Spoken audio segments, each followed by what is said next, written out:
Greetings and welcome to Starkville, now part of the Athletic Baseball Show, where you'll find great baseball talk all week long and all season long. I'm Jason Stark. I write about baseball for The Athletic, and I am joined once again by my good friend, writer, broadcaster, professor, distinguished former major leaguer, and the voice of Sunday Night Baseball on ESPN Radio, Doug Glanville. And Doug, rumor has it you got to witness one of the most bizarre blown saves in history this weekend, thanks to the pitch clock. We'll get to the details later in the show. I just want you to confirm this, though. Is it true that game inspired you to invent yet another scorecard symbol? I did. Yes, I had to go inspired by it felt like I was inventing something, maybe like plastic or something. I was like a moment came all together. So the chemistry, became a Tupperware genius in a moment. So that's it. And then it came together. So I want to reveal this for our show as one of the many new terms that have come about because of the pitch clock. That's very exciting for me. And yeah, my class is over at UConn. We finished. I handed all the grades. And one of my students came to the game this weekend in Boston. I got to meet his mom for Mother's Day, his brother. He got to meet all his his favorite team, met Nolan Arenado, met Ollie Marmol. It was cool. Wow. So that was a lot of fun. So yeah, good weekend. All right. So just go to wherever Doug's game is, and you two can meet everybody on both teams. It's great. You could have, if school was still in session, it would have been a tremendous class assignment to have the entire class try to come up with a scorecard symbol for that thing you witnessed, whatever the heck it was. Well, as I said, we'll get back to that one later in our Strange But True segment. But first, we have a really fun show coming up. So let's welcome in this week's special guests. Doug, some of our favorite shows in the history of Starkville haven't involved just one guest stopping to visit us. It's when the whole broadcast team shows up at the Starkville Welcome Center, and then we let them in and we show them around. So here they come. Let's see, following in the footsteps of Kuiper and Kruko, Boog and Deshays. So we had Joe Davis and Oral. Tom McCarthy and Fransky. I can't even think of them all, but it's the two awesome voices of the Orioles on Masson, Kevin Brown and Ben McDonald. Gentlemen, welcome to Starkville. It sounds like we've followed about 18 different broadcast teams. I don't know if that's a good thing. We've finally reached the ranks of Baseball Broadcasting Society. Better late than never. Better late just had to get over 500. We're ready for you anytime. Starkville is mounted on top of a mountain, so we are built. You have to go up a couple of steps there. So we think of ourselves kind of Mount Everest, Rushmore, a couple of things. Yeah. Also, I hope you guys brought crab cakes. I don't see any food containers though, so I guess not. I didn't bring them. I finished them before this. I got it right here. I just walked down the street to the lock bar, and I will partake as soon as this is over. So I'm waiting. Okay, I'm waiting. But you're going to partake, but not share. That's right. I can't share. It's not enough to share. I got bad news for you there. So. Okay. Well, we're going to try to bear up under the strain of knowing we will not have crab cakes to get us through this podcast, but it's okay because the Orioles are one of the big stories of the year. We do a trivia segment every week. We'll do one later after you guys leave, but there is a bonus trivia question. See how you guys do. Next to the Rays, what team has the best record in baseball right now? Who wants to guess? I got a pretty good idea. A lot of people wouldn't guess it, but it's true. It's true. Right. It's the Orioles. It's the Baltimore Orioles. That's who it is. Ben nailed this thing. 26-14 after 40 games. And it's kind of amazing to me.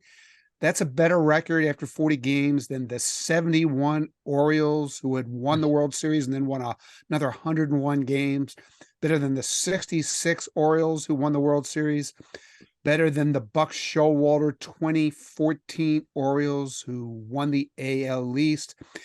And yet it feels to me like this team is actually ahead of its ETA, or at least the ETA that most people in the game would have projected. I wonder if you guys feel the same way. Ben, did you feel this coming this spring?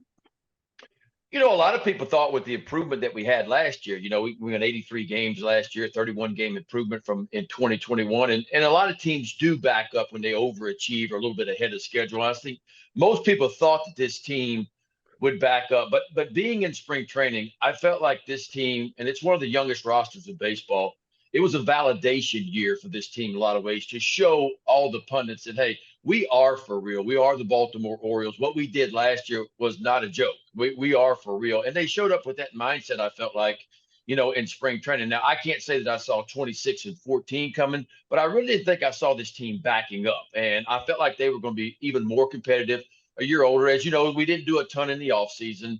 A lot of people hoped and thought that we would, and we didn't do a whole lot, although we had some big pickups and some surprises that I'm sure we'll get to as we go through this. But I really felt like this team could be at least or even better than what they were last year. And so far, it's been a perfect storm in a lot of ways. And you guys know baseball like we know baseball. It's been one of those perfect storms where when we haven't hit, we have pitched it really well and we've won ball games. When we haven't pitched it really well in spurts, our offense has been off the charts in a lot of different ways. And so it's been a perfect storm in that way. That's why the wins are where they are right now. But this is an exciting team that can beat you a lot of different ways. We had a lot of homers early. We're scoring a lot of runs per game early. And then lately, man, our starting pitchers, which has really been our Achilles heel as of late, have just gone off. I think in our last 9 starts, our starting pitchers are picking to an ERA just above 2. And so they've really picked it up when our offense has been down a little bit against some really good competition. So it's been a perfect storm in a lot of ways. And this team's feeling pretty good about themselves right now. Kevin, what about you? Were you surprised at all by what you've seen these last 40 games, first 40 games? I'm a little surprised just because of what Ben said. Usually there's some regression that's baked into the year after an overachieving team. And I think the Vegas projections and Fangraphs projections and projection systems generally had this team winning somewhere around 75, 77 games. And the one thing that concerned me going into the year was not the lineup, which, as Ben detailed, is young and is really deep. It was the bullpen. The Orioles bullpen was terrific last year, one of the best in baseball. Nobody got hurt. Felix Bautista came out of nowhere, no major league experience, none, and didn't go on the injured list till the final week of the year. Was one of the better setup men into closers in baseball. Brian Baker had 1 major league game of experience, became a terrific setup man. Dylan Tate had been up and down a little bit, became a terrific setup man. Steno Perez was let go by the Reds, or the worst bullpen in baseball, became a terrific setup man. None of those guys got hurt until Felix the final week of the year. And injury luck is a little bit random, right? So you go into this season, the Orioles are already down Dylan Tate, and they're already down Michael Gibbons. And coming into the year, you look at the bullpen and you say, it's already not as deep. It's already more banged up.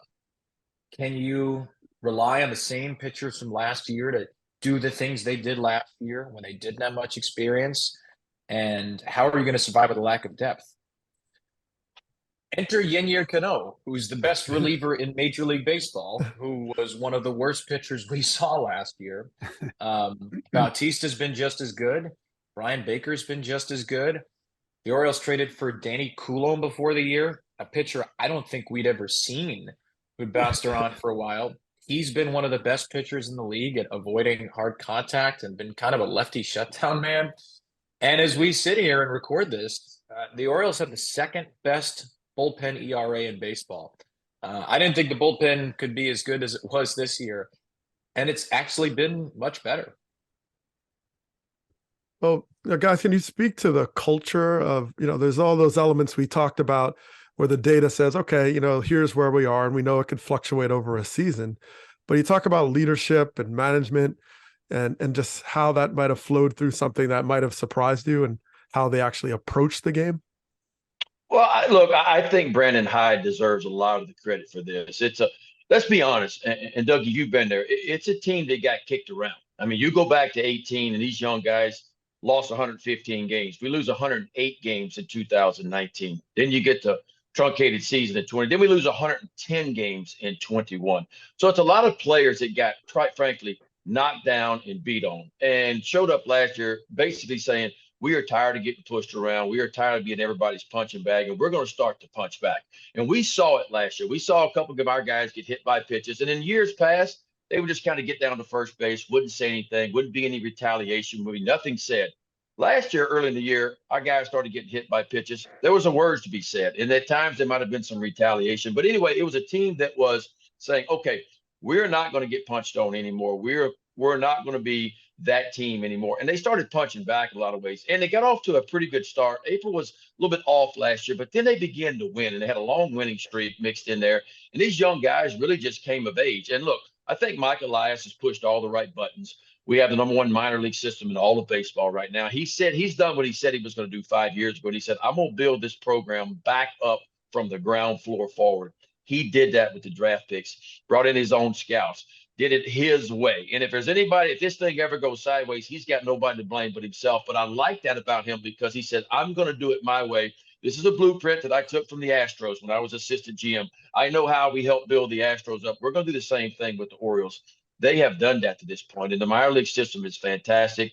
Obviously, getting Adley Rutschman was a difference maker. You get Rutschman and Henderson in the same draft. I mean, who would have thought that? I mean, two going to be stars. Although Henderson struggled a little bit right now, but guys, he's 21 years old and could be a junior at the University of Auburn right now, and he's playing third base at the big league level. So it's going to happen for him, in a lot of ways. But I think Hyder deserves a lot of credit for this. I think our young nucleus of Cedric Mullins and Austin Hayes, who went through the downturns in all of this, now you got Henderson and Rutschman and Urias. Mateo is off a little bit right now, but look, guys, he's a superstar at shortstop. There's no doubt. I mean, he covers some ground at the shortstop position. So look, it's a fun team that believes it can win now, and it believes it belongs with the best teams in baseball. And we're in a stretch right now where it's difficult, right? I mean, I think we started a stretch about 9 games ago where our next 22 games were against teams above 500. We're holding our head above water right now, which is what they needed to do. Well, you got an easy one tonight with Shohei. That should be no problem. Man, that's a perfect segue way you just lay this out to talk about Adley Rutschman, because since the day he showed up in your town, which is, I think it's a year ago next week, right? The Orioles are 93-68. It's a better record than the Yankees. It's a better record than the Rays, better than the Phillies, Padres, Twins, Brewers. I'm trying to remember all these teams. How would you define the Adley effect, and not just on the players around him, but on the whole franchise? Kevin, what do you think? Well, I'll say that the 162 games before Adley got here, the Orioles were 51 and 111. That's a little different. So that's a little different right there. They've gone from minus 306 in the previous 162 to plus 48 when he's been here. I think he is somebody that fits the culture perfectly. Like, the Orioles got lucky in a sense when Mike Elias took over. They got lucky because not every draft class has an Adley Rutschman. That's right. And Ben, you're aware of this as somebody who covers college baseball and somebody who was the only #1 pick in Orioles franchise history before Adley Rutschman. It's not often you get somebody with the kind of athletic gifts, with the kind of IQ and the kind of character that Adley Rutschman has. His maturity, you kind of forget that he's not 36 years old. He works with pitchers that are younger than him. He works with pitchers that are 10 years older than him. And any pitcher you talk to, from Grayson Rodriguez at 23 up to Kyle Gibson at 35, will rave about his control of the staff, his game preparation, his ability to call pitches, which is something he's still even getting better at. His pitch framing has been terrific. His pitch blocking, great last year, a little bit down really this year, getting a lot better the last month or so. And then his approach at the plate is just very mature. I think a team takes on often the personality of its best player. And even though Adley's 25, and even though he's not one of the quote unquote veterans, his maturity and his quiet confidence, it extends throughout that clubhouse. It's a very, very close-knit team, especially with the young players. But I think there's a calm and a confidence. Even when he was struggling the first couple of weeks he came up, he didn't have an RBI for 2 weeks. He really never looked phased. And I think that's one of the things Ben alluded to with this team. they're so young, they almost don't know any better. They are unfazed. And I think a lot of that comes from Adley Rutschman. Though, I think Adley needs to develop a little better eye for the strike zone. He's on pace this year for 130 walks and 101 strikeouts. And I don't know if you're ready for a fun fact, but I always have a few of those on hand. I can only find 3 catchers in the last 50 years who had more walks than strikeouts in a season in which they walked 100 times. The last one was 30 years ago. Darren Dalton. Gene Tennis did it in 1977. And the only one who did it with this many more walks than whiffs was Darryl Porter, who was 1979.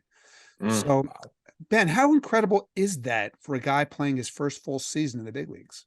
It's obviously way advanced. And, I was lucky enough to see him at Oregon State and see him twice at the College World Series. And I saw him his freshman year, and I said, this guy can catch right now in the big leagues. I think the bat needs a little bit of time, but he can defend right now at the big league level. That's what I thought of him his freshman year. Then I see him 2 years later when Oregon State wins the national championship, and the bat has caught up to the defensive skills, and it was bat to ball skills and a very good understanding of the strike zone.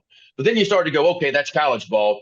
What would it be like in pro ball? And all of a sudden he starts kind of ripping through the minor leagues, and the numbers are the same. And the bat to ball skills, the understanding of the strike zone, all those swing decisions, the new things that we say today was off the charts. And then you get to the big league level and you go, well, it really can't be that good at the big league level. I mean, nobody does that, right? I mean, it really, okay, it's going to back up a little bit.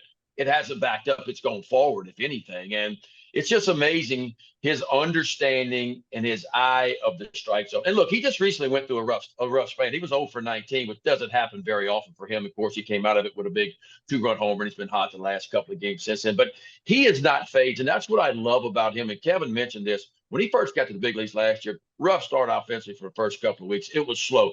But he is a young guy that was able to separate what he does on defense and offense. And although he wasn't hitting and performing at the plate, walking a little bit, but it never phased what he does behind home plate. Puts down all the right fingers, pushes all the right buttons, whatever you want to call it right now.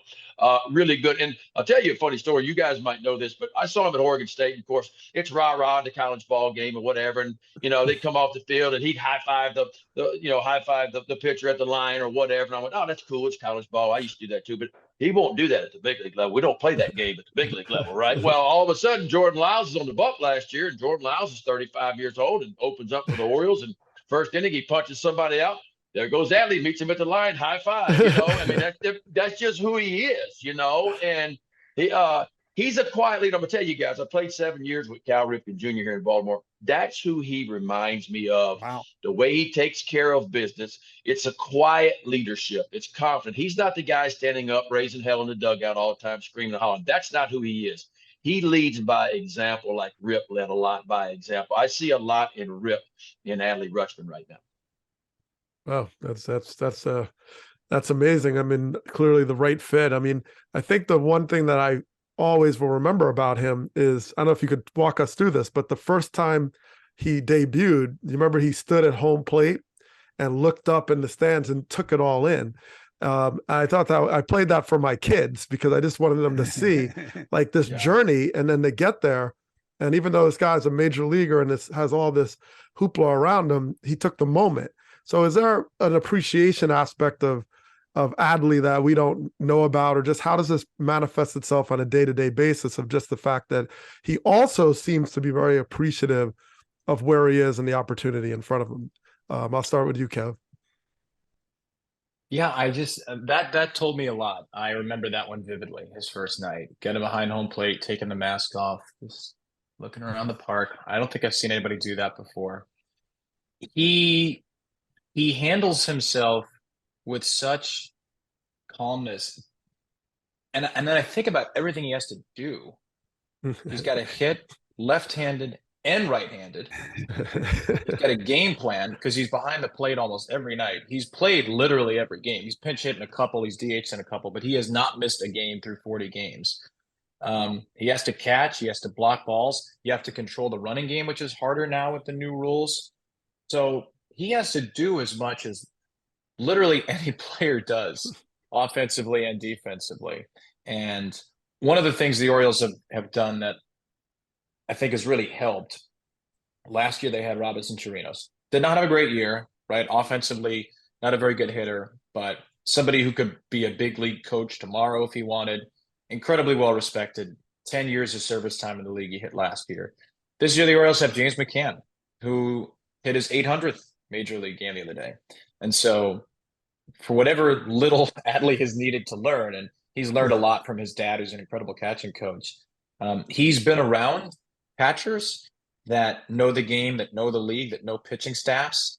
And he seems like somebody who handles some things well on his own, but by osmosis, by being around those two. I mean, they'll talk about the incredible leader he is already, Chirinos and McCann. But he's learned, and the Orioles didn't get some young backup catcher in, the young athletic guy. They got players that know the league, that know how to teach young catchers, that could both be coaches someday. But I think that's helped too. And I think that's a testament to how much they value Adley Rutschman. Is we're going to bring in somebody that's going to fit with you and going to fill in whatever gaps you may need as you grow in the majors. All right, here's another guy that I am mesmerized by, Yennier Canó. Did I pronounce that right, Kevin? Yeah.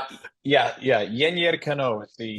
That sounds way better than what official... I can say it, so I think you did good. Let's see. Okay. All right. It's not. It's like there's sort of a tilde on there. It's Yennier Canó. Well, let's hear Ben pronounce it. I just call it when he comes in. I said it's time for the Canó show. That's what I said. And a show it has been. I can promise you. I know. I got some more fun facts if you're interested. So yeah, roll them out. Okay, he's faced 61 hitters this year. Four of the 61 have gotten a hit. 4. And by the way, he hasn't walked any of them. Right. So his whip for this season is 0.20. That's a base runner every 5 innings. Like, is that good? Look, it's like I can't believe it. Like I cannot believe what I'm watching right now, because I remember it's been a long time, but I remember how hard the game was. And I watched this guy come in. I'm looking around going like, am I dreaming? Are people watching? Are you seeing what's going on out there? And look, the crazy thing is we brought him up on I think it was a Sunday playing the White Sox. It was a close ball game. We were up, and Hyder had nobody else. Like the bullpen was spent. There was nobody down there available but Yennier Canó. And Hyder brings him in. I don't think Hyder thought he could do the job. It was like, hell, this is all I've got. So get on out there and let's see what you can do for the first time. And he just absolutely shoves. And we're looking around going, this is not the guy that we saw. And look, I got some numbers for you. 13 appearances last year versus 30. Now, he's had 2 appearances since I wrote these numbers down, or maybe 1. But 13 appearances last year, 13 appearances this year, same amount of innings, 18 innings. He gave up 26 hits last year in 18 innings. At the time I wrote this, he'd given up 3. He gave up 23 earned runs in 18 innings last year. And in 18 this year, none. He walked 16 guys in 18 innings last year. In 18 innings this year, none. With the same amount of strikeouts of 21. And so there were people thought, and I'm going to raise my hand high. This offseason, I'm going, why is Yennier Canó on our 40-man roster? Why my hand is also raised, to be clear. Like I had it as high as I could get it.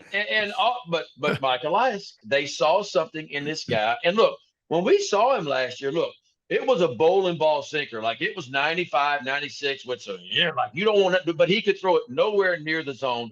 Nice changeup, but nowhere near the zone. And he gave up an unbelievable amount of hits. And all of a sudden, dude, like he's the best thing in baseball right now. And he's kind of quietly somehow flying under the radar. I don't know how, but I can tell you who does know about him, and that's the hitters, because they don't want anything to do with him right now. Yeah, he's the most dominating reliever in baseball, and he didn't even make the team coming out of spring training.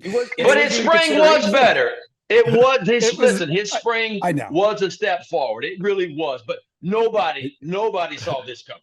Nobody. Right. So I tried to find some precedent for this. Any pitcher in history who had a span of 15 games with no more than 4 hits plus walks with this many batters faced. You know how many guys I found who have done that? None, ever in history. Brett Cecil, he came the closest. He had 2 hits and 3 walks. I looked at Mariano. His best was 5 hits and 1 walk. Dennis Eckersley hijacked 5 hits and 1 walk. And again, he's a guy, the league had a 956 OPS against him. Yes. And now he's this. Who deserves the credit for this, for just leaning into that bowling ball 2-sinker the way they have? Well, I mean, go ahead, KB. Go ahead, KB. I mean, it's a hard question, because I've asked Yennier about this after this first few outings. I said, hey, what are you doing differently than last year? And he said it was really a simple mechanical adjustment. He worked with Chris Holt and Darren Holmes, who are the Orioles pitching coaches, and Ryan Klimek, who's the Orioles director of pitching strategy, deserves credit too. But he said all he really did was just change the position of the front shoulder, keep the front shoulder closed a little bit more, which sounds insane, because when you look at his numbers last year to this year, you would have thought he must be throwing left-handed, right? He must have developed 8 fingers and a brand new pitch. But the velocity and the movement's pretty similar to last year.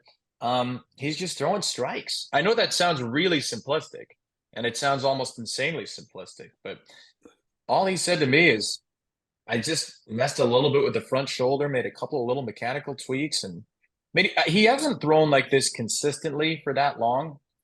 He did tell me that he used to throw over the top and sidearm. And then in 2020, he was at the Twins alternate site and was just messing around with this sidearm, weird arm angle pitch. And the pitch really moved. And one of the Twins coaches said, what the hell was that? And they went over and took a look at the data on it. And they said, you're throwing this way from now on. So maybe it's just he only needed, so many reps of consistency from that arm angle to get there.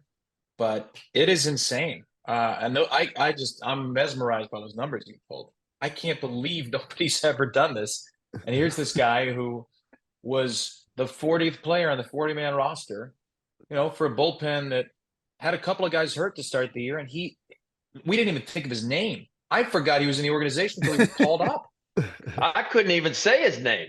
I mean, all I could get was Canó out, And so, but look, the Orioles have a history of this the last couple of years, and KB touched on it earlier. CNL Perez really couldn't throw strikes. The Orioles got him dialed in. Bautista ends up being the closer for us last year, really couldn't throw strikes. Matter of fact, he was in A-ball the year before. In 2021, Bautista started in A-ball, and that ended up being a closer to big league level. He couldn't throw strikes either. And so the Orioles have done a really good job with some, if you want to call them prospects, and if you want to call them whatever you want to call them, guys that they wanted to kind of see if they could fix. They've been able to fix some guys, and Yennier Canó is one of those. And it was a pretty simple fix. And you guys know how it is. Once you have a little bit of success, and you can see him. Look, he went from a guy last year. Now y'all seen him like he's striking a pose now, dude. Like he's punching guys out and down the mound like this, and he's looking at them. Last year you didn't see that. And even early in the year this year when he had success, he wasn't doing that. But the confidence has gone through the roof for him. And now when he steps on the bump, dude, he just believes that he's fixing to dominate he has.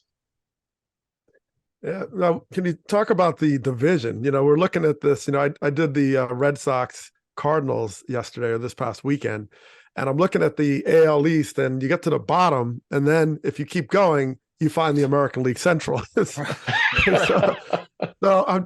So what has it been like? Just like, if you look at the division, I mean, what do you see and where this kind of new Orioles team fits in? And we know where they're ranked, but just based on like what you've seen across the league and the expectations. I don't know yet, only because we've seen the Red Sox 6 times, the Yankees only 3 times, the Rays only 3 times, and as of this recording, the Orioles have not played the Blue Jays. But I can tell you, I don't think there is any team in Major League Baseball out of the 30 teams that was happier to see the schedule changes this year than the Orioles. And the other American League East teams are probably 2 through 5. Yeah. But the division it's absurd. Boston, up and down. The Orioles should have taken 2 or 3 that first series. They had a drop fly ball that cost them a game. They won 2 or 3 the second series. That Boston lineup is loaded. Adam Duvall was seemingly on his way to American League MVP the first 2 weeks before he got hurt. Yoshida's hit the Orioles really well. Verdugo's been terrific. Devers is always terrific. Red Sox are starting to pitch. Their bullpen's deeper. The Yankees, I assume at some point will get healthier. We just got to look at the Rays. The Orioles beat them 2 out of 3. The Rays starting pitching is the one thing that kind of worries me. How many guys are dropping for them? Rasmussen is out now. But the thing that has stood out, and I think Brandon Hyde has always talked about this in the American League. Yes, the bats are good. The starters are good, frontline starters. Great back-end bullpens. You trail by a run going to the 7th inning against the Rays, the Yankees, the Blue Jays. You're probably going to lose the game. They're probably going to get 9 outs without giving out a run. And now the Orioles feel like that team because they have Bautista in the 9th. They have Canó in the 8th. They have Brian Baker in the 7th. They're going to get Dylan Tate back maybe in the next week in the 7th. So now can the Orioles supplement that with starting pitching? That's going to be the hope moving forward, because if they lead after 6, the Orioles are going to win the game almost every night. All right, you just touched on this. For the Orioles to make the postseason, are they going to have to add starting pitching at the deadline? That's a great question. I think that's what most people think that's going to happen, because we have an overabundance now of talent, which is what we wanted in the minor league system, some real prospects that can do it. For me, that is the answer, right? Our starting rotation, although it's been a lot better as of late, I think it could use a jolt. I mean, Tyler Wells is a real ace. I mean, he kind of flying under the radar in a lot of ways. I think he leads all of baseball and whip, throws a ton of strikes. 6'8" frame. He was the best starter we had last year until he got hurt after the All-Star break. And I think he's a real stud. I think Grayson Rodriguez is feeling his way in the big leagues at 23 years old right now and trying to be consistent. The stuff is obviously there for him, and I think that is the hopes in a year or two he can become a real number one, a real ace. But I keep going back to that Houston blueprint when some trades were made and you started getting Cole in there and Verlander and players like that, which you don't find those guys obviously laying under a rock in the big leagues, all places. But I do feel like there is a trade that's going to happen. And I think if the Orioles are in this thing still come around the trade deadline, I would not be shocked if some of our prospects went some way and we got, I don't know if it'd be a real number one, but at least a 2 to 3 kind of pitcher to go into our rotation, assuming our bullpen continues to do what it does, and that's a concern for us because our bullpen has chewed a lot of innings, and it chewed a lot of innings last year because our starters were not giving us depth in the ball games. And our bullpen, quite frankly, got used up and really wasn't as strong towards the end last year as we were, say, the first 4.5 months of the season. And so I think that is a concern. Can our starters give us enough length to be able to do that? I'll say, too, the one magic bullet the Orioles rotation still has left is John Means, who was the Orioles' best pitcher for 3 years, from 2019 to 21, 2 starts last year, Tommy John surgery. And we haven't seen John pitch since. He should be back sometime around July. He was maybe, I don't know what a true number one is anymore, but a frontline starter for those 3 years and threw a no-hitter in 21. And when John Means comes back, that jolts some life into the rotation. He has been on schedule from the start. So that's one piece. That's going to be hopefully almost like a trade when you add somebody like John Means in the middle of the season. But I'm with Ben. It is a young rotation. You don't know how many innings Grayson Rodriguez is going to throw. Will Dean Kramer, will Kyle Bradish, will Tyler Wells make it through a full season? That remains to be seen. Great point. Let's turn this conversation a little bit toward the wacky. We have a segment on this show called the Strange But True. And I know Kevin's a big fan of the Strange But True. If anybody reads my column, you know Kevin Brown contributes to the Weird and Wild column regularly. I'm worried I spam you with texts too often. Yeah, you do. We look forward to it. So here's the question for you, my friend. What's the strangest but truest thing that you have seen in an Orioles game this year? Wow. Well, the strangest but truest thing I've seen in an Oriole game has actually nothing to do with statistics or numbers, even though I've sent you a bunch of those. The strangest but truest thing I've seen in an Orioles game happened on May 5th when a 35-year-old father of 4 held water in his mouth for 5 minutes without spitting it out. That was strange. For people who haven't seen the Orioles this year, when the Orioles get a single, a player turns to the dugout and mimes turning on the faucets. When a player gets a home run, they come into the dugout and they drink from an orange and black hose, which has a funnel attached to it. It's called the Homer hose. And when they get a double or a triple, They get on base and they mime the sprinkler motion at the dugout. And then the starting pitchers or anybody who wants to participate at the top step will take water in their mouths and spit it out like a fountain.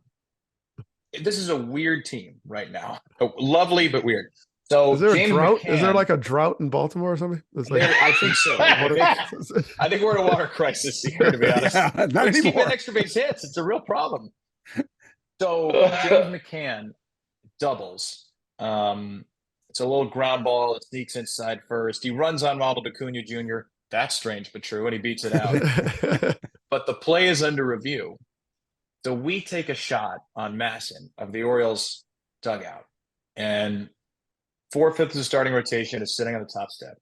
And Kyle Gibson is sitting there, and he's got the water in his mouth, and he's ready to spit it out for a double. But the play's being reviewed. So he can't spit it out yet.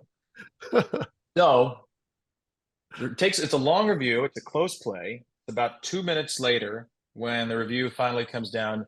James McCann is safe. By this point, Kyle Bradish, Tyler Wells, Grayson Rodriguez have all realized what's going on. Their mouths are all filled with water. And James McCann comes back to the dugout for pinch runner. He doesn't notice them. And players on the dugout, by rule, this is in the bylaws, cannot spit out the water until they're acknowledged by the player who doubled. So finally, James McCann goes into the front of the dugout, goes through the entire dugout till he gets to the back, realizes what's happening, does the sprinkler motion, they spit it all over the dugout floor. Oh my goodness. That was strange but weird. Because here's Kyle Gibson, who again is 35 years old and a decade in the big leagues and has 4 kids. Is a lovely guy and a very mature human being, acting like a 12-year-old. That's this Orioles team. Got it summed up in a nutshell. 35-year-old fathers of 4 acting like they're 12, spitting water all over their friends in the dugout. All right. Well, I mean, since you brought this up, I can't believe I've waited to this long to ask you this really important question, probably the most important Orioles question of the day. Kevin, have you met Mr. Splash? I don't know if I'm at liberty to say if I've met Mr. Splash. How about this? His identity is a little murky, right? How about this? I have not met Mr. Splash in his Mr. Splash persona. Who he is, who he was before this, where he came from, that I'm not at liberty to say. But I have not met him since he put on the flamingo tube and the floaties and the goggles. He apparently, Mr. Splash, was really taking control. I was talking to some folks in our front office who said, "Oh, we should do this and this for the Splash Zone." Mr. Splash is in charge. It's like a cult now. It's sort of a Mad Max situation. He is just with a lot more water. He is the master of the bird bath now. It is fully his domain. It is crazy. As you said, it started out as a home run celebration, and now there is somehow a splash zone in left field. And, I'm a fan of hydration. This feels like an all-timer to me. And so the next step is you need to do a game from the splash zone, don't you? 100%. I've already asked. Yeah. I don't know how I'm going to keep score. I think I'm just going to have to shut the scorebook every time there's an extra base hit, right? Or maybe do the game under a tarp or something. But that wouldn't be right? We can't do the game under a tarp. We've got to do a game out there, and we've got to just get ready to get wet. Hopefully we do it on the hottest day of the year and the Orioles get 9 extra base hits and we get cooled off time and again. But yeah, I'm ready to get out there. I'm ready to be amongst Mr. Splash's army of goggle-wearing maniacs. What do you think, Ben? Kevin just volunteered you to sit in the splash zone and do a game. Yeah, I'm afraid that's going to happen at some point. There's a lot of talk of it. So I'm preparing. I want it to be a little bit warmer. I have my bucket hat in the booth. I got my muscle shirt, my Birdland muscle shirt cut off already. So I'm kind of ready to go. Just need a little sunscreen. I'm just going to go out and enjoy it with the fans out there. Because, look, it's been a hit. And the fans are playing along with this. I remember opening up this ballpark in 92. And I remember and I've always told these players the last 3 or 4 years, like, you guys have to experience 46,000 at Camden Yards like we had for the first 2 years we opened this place up, because it is insanely loud. Because as you guys know, there's not a whole lot of foul ground. the people sit right on top of you. When you get 45, 46,000 that place, it is an incredible feeling. I get goosebumps just talking about the roar of the crowd. So I'm starting to see the fans show back up again. This is a wonderful fan base. It's starting to sit up and take notice in this young, athletic, fun team. And they're coming back out again, which is a fun thing. Well, have you guys seen some of the legends hanging around from Oriole history? I know they are really close with their legacy. I guess who's been around? Yeah, I mean, we see Palmer. I mean, Palmer's here all the time, and yes. so it's good to have Jim Palmer around. Junior's around. Kevin, we see Junior sitting down there occasionally. We saw Rick Dempsey, World Series MVP just a couple games yesterday. ago. Yeah, just yesterday he was in the house. So good to see that. I think Andy came back last year. Brooks is around a little bit. Brooks came back last year. I haven't seen Brooks this year, but Eddie was back and Brooks was back last year. Look, we got Shaq coming in. I mean, he's not an Oriole legend, but he's a legend. We got Shaq coming in soon. That's going to be fun. Looking forward to the largest DJ in the entire world is showing up at Camden Yards. So that's going to be fun. Yeah, Shaq's doing a post-game concert, right? Yeah. Remind us what's his DJ name again? DJ Diesel. DJ. Oh yeah, Shaq Diesel. That was his album. It could be a lot of things. Shaq Food, DJ Diesel, whatever. Look, when you're 7'1", you weigh 350 pounds. You can be whatever and whoever you want to be. Well, you need to bring back Kevin Costner, Waterworld. Wasn't that a movie that I don't think it did very well? But it did not do very well. But bring it back. Better than Titanic. Exactly. All right. Before we let you guys go, we have to play America's favorite game, Know Your Broadcast Partner Trivia. It's fun to play. It's easy to play. Are you guys ready? For this? All right, is there a jingle? Jingle? We need a jingle. We do need a jingle. Yeah, let's get our producer on this. Well, even if there was like a jingle, it would be a post-production jingle. I'm a little bit concerned. I'll work on this. that. You know what? Kevin is he's motivating me to add more here. So that's right. We have a strange but true jingle. We have regular jingles, but we don't have a America's Funnest Game Show jingle, and you go to this a lot, so I can work on that. Okay. All right. Well, Ben, you're going to get the first question on Kevin. Perfect. Who else on this podcast attended Kevin Brown's college graduation from Syracuse in 2011? Was it Doug? Was it me? Or was it our producer, the mayor, the man wearing the Syracuse cap, Tim McMaster? I would have to go. Was it you? Was it you? No, look, I stay as far away from school as I can, obviously.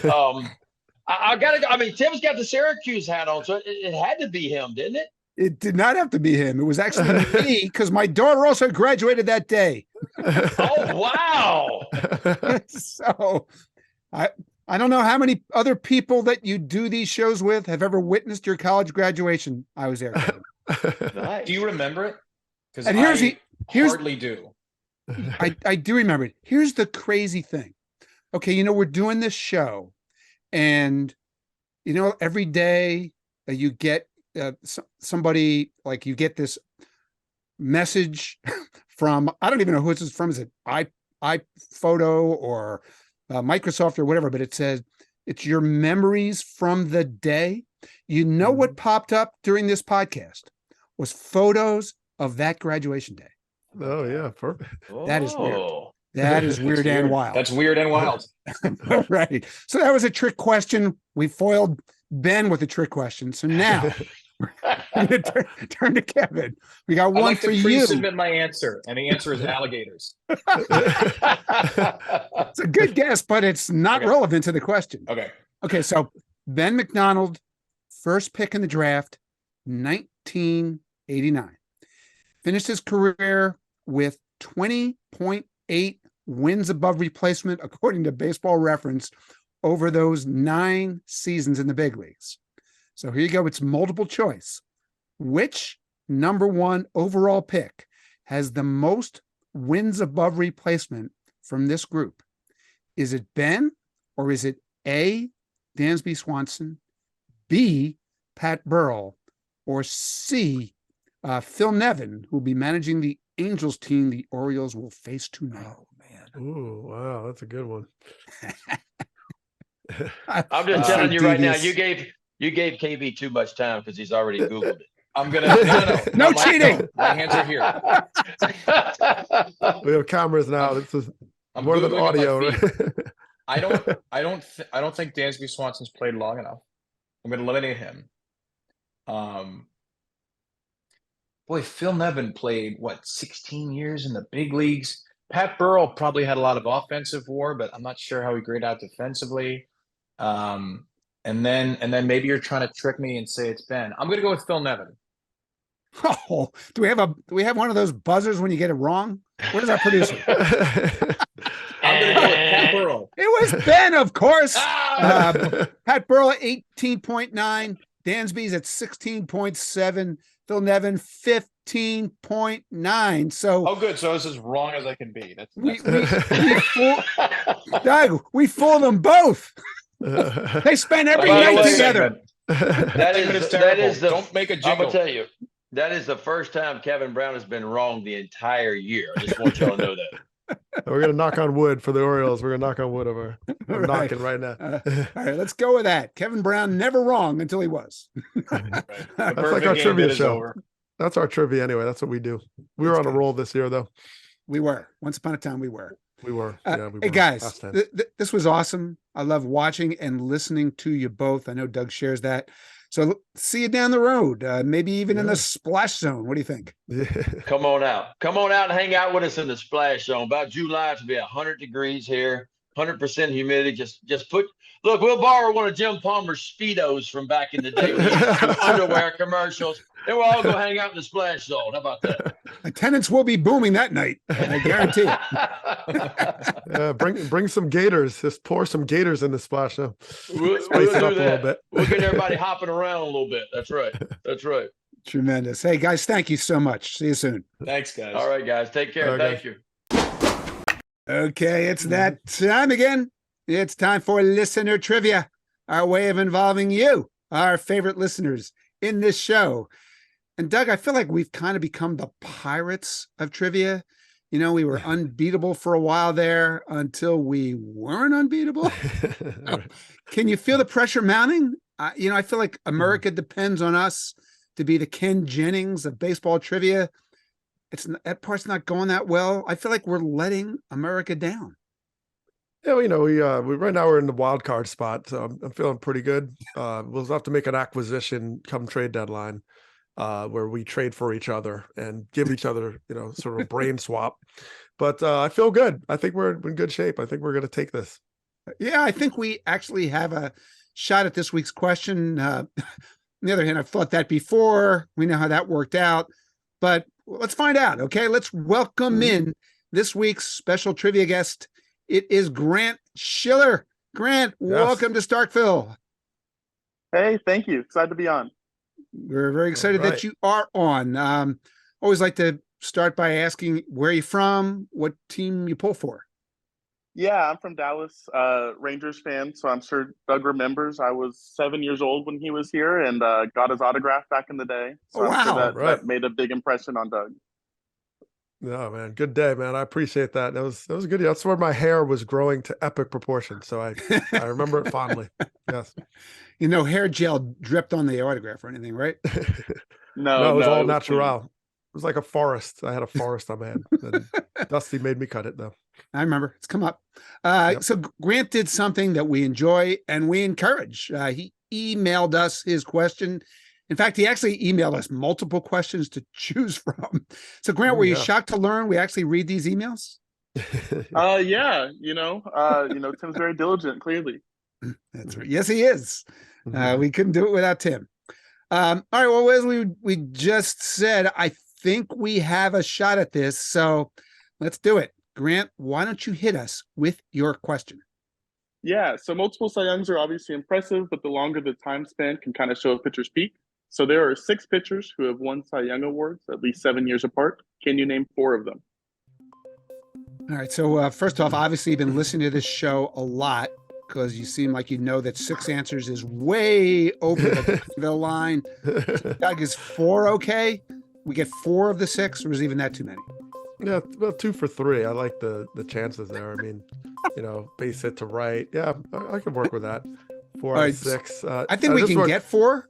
I think we can. We have so just clarifying, it's a span of like earliest or some group of Cy Young, because they could win one. So they could win one in between though. The span. Right. Yeah, so this is from first to last.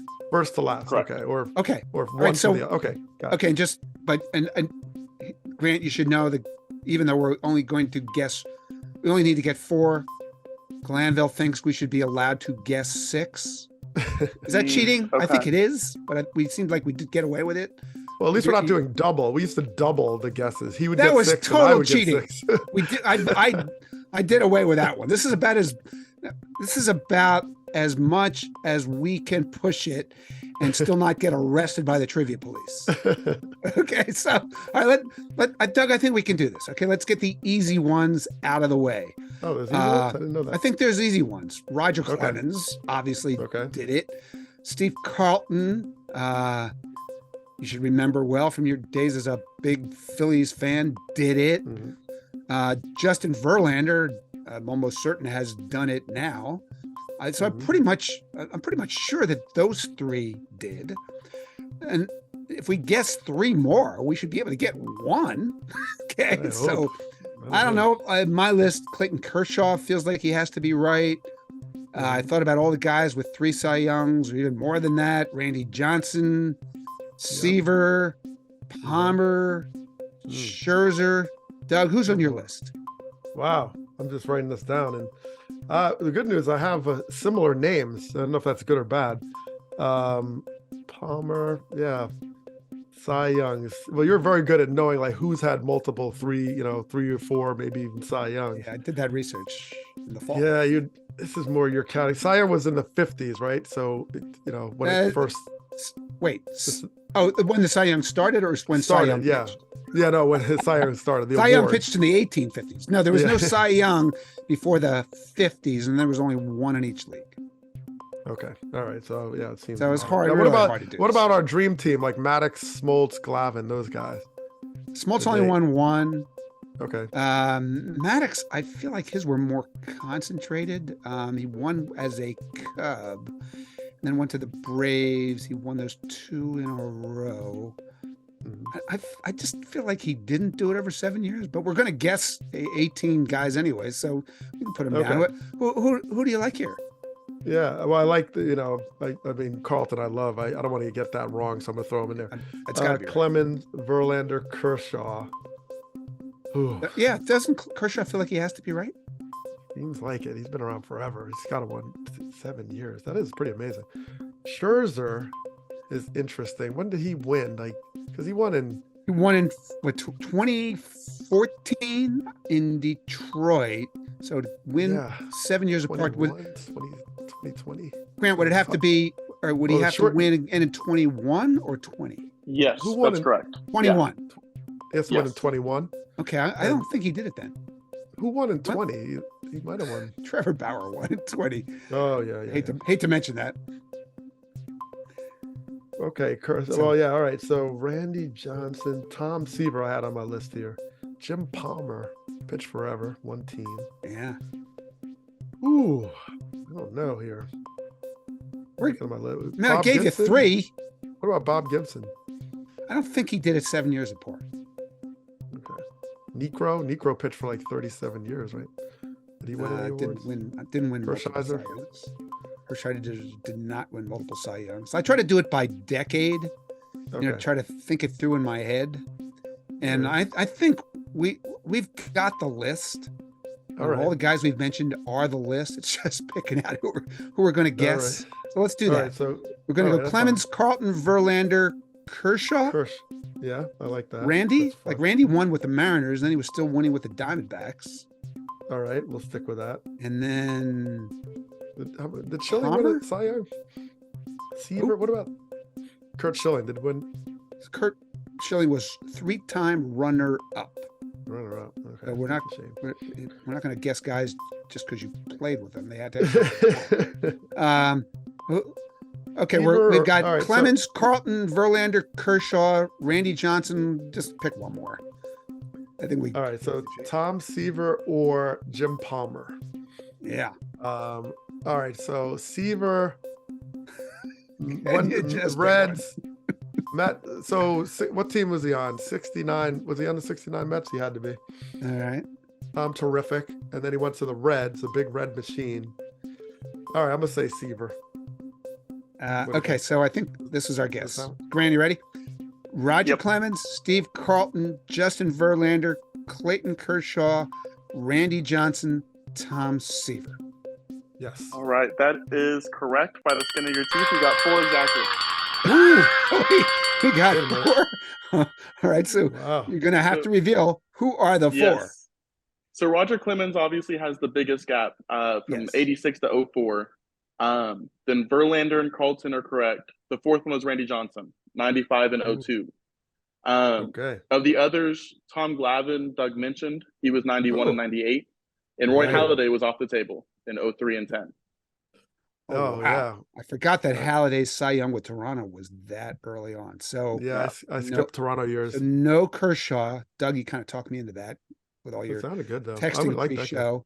And no Seaver, huh? Seaver was 6 years apart, along with Gaylord Perry. Oh, wow.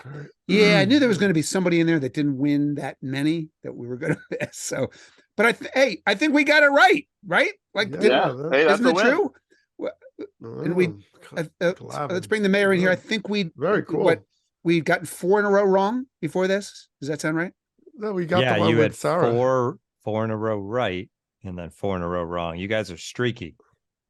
What? I four in a row right, 4 in a row wrong. So that means we're going to get the next 3 right. I like this. I thought we got Sarah Langs. Did we get that one right? We did not get it right. No, you were close. I will say overall, in the years of this podcast, the many, many years, this is by far the best season. By far. I mean, it could all go awry, but so far, you're certainly the best. It was the best April. And spring training was good. Yeah, Don't forget spring training. All right, let's celebrate. Because now it's time for the best part of the segment, the part where we bring in the mayor of Starkville. You heard him, Tim McMaster, to play another one of his fabulous play-by-play clips involving this week's answer. Tim, what do you got? Great choices here. Yeah, great choices. I was trying to go with one of the really long times between Cy Youngs, but then I thought about like best performances, and I decided that we had to go with Roy Halladay because in 2010, the second Cy Young season for Halladay, he happened to pitch the 20th perfect game in baseball history. Yeah. Here we go. Holds it in front of the letters, nods yes, the wind, the 1-2 pitch, swinging a ground ball left side, Castro's got it, spins, throws, he got him, a perfect game for Roy Halladay, 27 up and 27 down, Halladay is mobbed at the mound as the Phillies celebrate perfection tonight in Miami. They stream out of the bullpen from the left field line and they mob Halladay to the right of the mound. Roy Halladay has retired all 27 Marlins. 11 strikeouts for Roy Halladay. He becomes only the second Philly ever to throw a perfect game, and he is the 20th in Major League history to turn the feet. That was Fransky on the radio. Of course, Fransky and McCarthy, both friends of the podcast, and they both nailed the call. But I went with Fransky because it was a little more descriptive of the moment. Fantastic call by Scott Fransky, as always. So I have a funny story about that game. We're not going to tell it here, but it was a crazy night. I did write about that game. I wasn't at the game. I didn't even see the game, but we'll do this some other time. Anyway, Grant, I was on the floor at MLB.com that night and had to produce the highlight. So there you go. We could talk. Oh, yeah. Wow. Nice. Pretty good. Not only that, I almost ran out of gas that night while trying to listen to the podcast because I listened to the no-hitter because I couldn't stop for gas because there was a no-hitter going on. So anyway, Grant, that was a tremendous question. Yeah, it was a lot of fun. Love getting Steve Carlton answers in there too. That's fun for me. Right. Thanks for emailing us. Please come back again sometime. Yeah, thanks, y'all. Strange but true. You know, Doug, there's nothing more exhilarating than when one of us witnesses one of the strange but true classics in person. And this week, that person was you. I am very excited about that. We're going to set the scene and we'll let you take over. Okay. In fact, we will also let you reveal your new scorecard symbol inspired by the moment. So this was Saturday night, Red Sox against Cardinals. Red Sox go into the ninth, leading 3-1. Cardinals only have 3 hits all night. Here comes Kenley Jansen. He's been great this year, just joined the 400 save club, but he also had some issues trying to nail one down the night before. So let's go through this. Okay. Ninth inning opens. He walks Paul Goldschmidt. I believe it was on 4 pitches, right? Right. Okay, then up steps Wilson Contreras. I think I should just let you try to explain what the heck happened in the Wilson Contreras at bat. Yeah, I'm still even figuring it out, but the context is everybody was very concerned about Kenley Jansen's ability to deal with the pitch clock. Yeah. Because usually you time him with a sundial. That's how he pitched in the past. So there was like, how's this guy going to do it? But he's actually gotten in a pretty good rhythm. He's worked at it. And so we figured, and I talked to Chaim Bloom before the game and talked to the Red Sox, and they're like, oh no, I think it's been good. He hasn't had violations. And so there was a lot of positive about this, but unfortunately this inning did not go well. So when Wilson Contreras gets in the box, I think he throws the first pitch strike, and then he gets his first violation. Now, one of the challenges with the umpires and the communication is they have to signal, like, okay, is it a warning? Is it do you point to your wrist for a pitch clock? Or there's this thing called quick pitching someone, which is when you don't acknowledge the batter's making eye contact and you're pitching when he's not ready. And the batter has to be there like 9 seconds to go. And of course, none of us know any of the symbols, which is perfect. Right. So baseball. Yeah. Yeah. It's like, what? So we're like, what's going on? Like, and there's no like microphone to say like, pitch clock violation, quick pitch. So we're thinking it's the pitch clock, but we're looking at the clock and it's not running down. It's like, okay, it seemed like there was time left. So Wilson Contreras had put 1 foot in the box and 1 foot out of the box. And he was just kind of waiting in this almost track stance to see what Jansen was going to do. And at first we're like, is this strategic? So then he'd kind of come in with like 9 seconds to go. And Jansen, who's been concentrating about speeding up, has now become a creature of habit of like, all right, I got to get in and get quick. So he pitches and they're like, ah, and you see the umpire come out. Now, the first time it was like he was pointing to his watch. I was like, oh, it was a pitch clock? And then we were confused. And then he does the old Robert De Niro eye contact thing to be like, you got to make eye contact. So I think they gave him a warning. And then right after that, he did it again. So they're like, ball 1. And then he throws a couple of balls, gets to 3-1. And there's Contreras again, 1 foot out. And this time Contreras waits until it had to be like 8.5 seconds. Just about as he was putting his foot in the box, Jansen gets in his delivery. So you can't come set and you can't begin your motion until the hitter is ready. And as soon as you do that, you're rushing the hitter and it's a quick pitch violation. So he literally had a warning, the clock symbol, De Niro, and he had 2 balls and he walks them on this. I was like, what is going on? Like nobody's telling us anything. This isn't even the strange but true part, but nobody in the park understands what just happened. Okay, that's just including us. It makes me laugh that it's like we have this secret game within the game going on with it's on national TV. The whole world's watching and nobody understands it. No, and a pitching coach, the coach goes out, they go to the mound, they're trying to disrupt them. Alex Cora we're trying to figure out where is Cora on this. And when we talked to Cora the next day, he was like, I should have gone out there. It was my mistake. I should have gone out there. But he ends up beeline to home plate. And I think they just conceded that, it was Jansen's issue. That it wasn't some confusion about pitch clock. And they'd gone out and spoken to him. They warned him and explained it. And he had just gotten into this rhythm. So in between like all the warnings, all the violations, Contreras playing this game of like, let me wait till the last minute, which wasn't really the intended purpose of this, and all the visits, the catcher, pitching coach, everybody on the mound, then Cora meeting the home plate umpire, he still walks them on the violation. And then I realized, I need a new symbol. I don't have a quick pitch. All right, we're gonna get to your symbol. Hold on, we got to get to the strange but true part of this. Okay, let me explain it. So all that stuff just went on, but he only threw 3 pitches. Okay, there was a warning, there was a strike, there was the violation for ball 1, then there were the 2 actual balls, then ball 4 was another violation for, I guess we're calling it a sleepwalk, or maybe we're not. But so it leads to a blown save. It leads to a loss. But if you're adding along at home with us, what did you just learn? Kenley Jansen just walked Wilson Contreras on 3 pitches, which is supposed to be hard. Here's the really hard part. One of the 3 pitches was a strike. So I reached out to our friend Kenny Jacklin of Baseball Reference and asked if he'd look into this for us.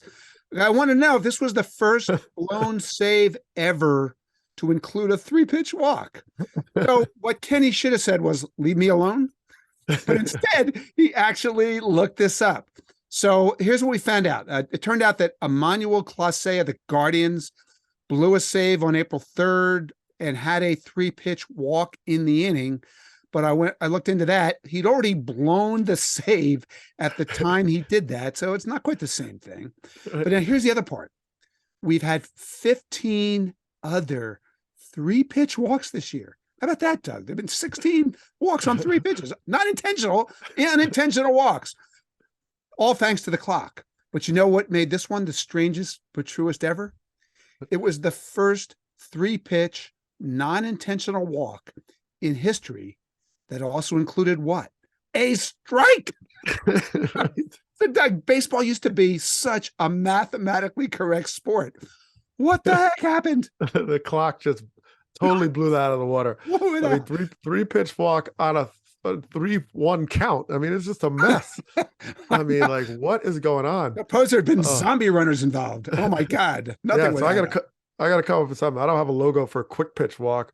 Nor this, but I do have a sleepwalk, which is kind of what happened. So here's the moment you've all been waiting for. Mm-hmm. Hopefully you're watching on YouTube, because Doug is going to reveal his new scorecard symbol for a sleepwalk, which he texted me and Tim during the game. However, it turned out that was not even what was called, but we still need help with this stuff. So Doug, show the people how you are now scoring a sleepwalk. Yes, and I hope The Athletic is ready for 1 billion followers after this viral moment. You know, everybody's going to look in on it. So here we go. Lighting is a little tricky, so I'm going to slide this in here. See that? This is the sleepwalk. Okay, you see you got the clock there back there. You got the walks because they're standing up. You don't want to lay them down because they are still walking.